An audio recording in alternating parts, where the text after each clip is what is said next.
கேலியவின் வீட்டில் பணிபுரிந்த பணிப்பெண் லஞ்ச ஊழல் விசாரணை ஆணைக்குழுவினால் கைது என்பதாக இன்னும் ஒரு தகவலும் இருக்கிறது. தினகரன் பத்திரிகையில் முன்னாள் அமைச்சர் கேலி ரம்புக்கலின் வீட்டில் பணிபுரிந்த பெண்ணொருவர் நேற்று லஞ்ச ஊழல் விசாரணை ஆணைக்குழு அதிகாரிகளால் கைது செய்யப்பட்டிருக்கின்றார்.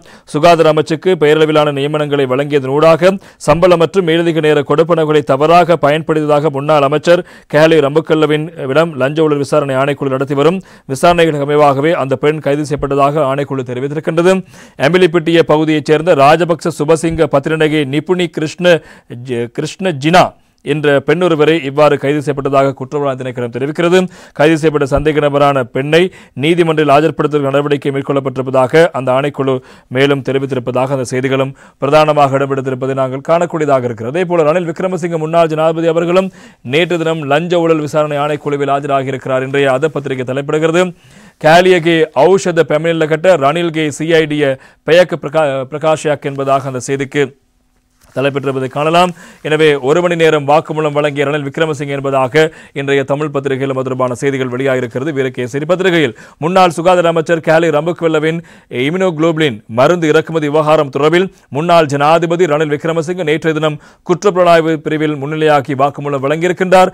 இந்த சம்பவம் தொடர்பாக இறக்குமதி விவகாரம் தொடர்பில் முன்னாள் சுகாதார அமைச்சர் கேலி ரம்புக்வெல்லவினால் குற்றப்புலனாய்வு பிரிவில் ஏற்கனவே இந்த விவகாரம் தொடர்பாக முறைப்பாடு செய்யப்பட்டு வழக்கு விசாரணை மேற்கொள்ளப்படுகிறது.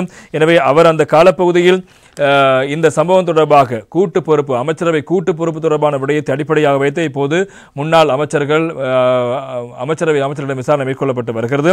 எனவே இந்த சம்பவம் தொடர்பாக கேலி ரம்புக்வெல்ல ஏற்கனவே குற்றப்புலனாய்வு திணைக்களத்தில் முறைப்பாடு ஒன்றை அளிக்கப்பட்டிருந்தது. எனவே குற்றப்புலனாய்வு பிரிவினரால் முறைப்பாடு தொடர்பான விசாரணை முன்னெடுக்கப்பட்டு வரும் நிலையில் இதுகுறித்து முன்னைய அரசாங்கத்தின் அமைச்சர்கள் சிலர் ஏற்கனவே குற்றப்புலனாய்வு திணைக்களத்தில் வருகை தந்து வாக்குமூலம் வழங்கியிருக்கிறார்கள்.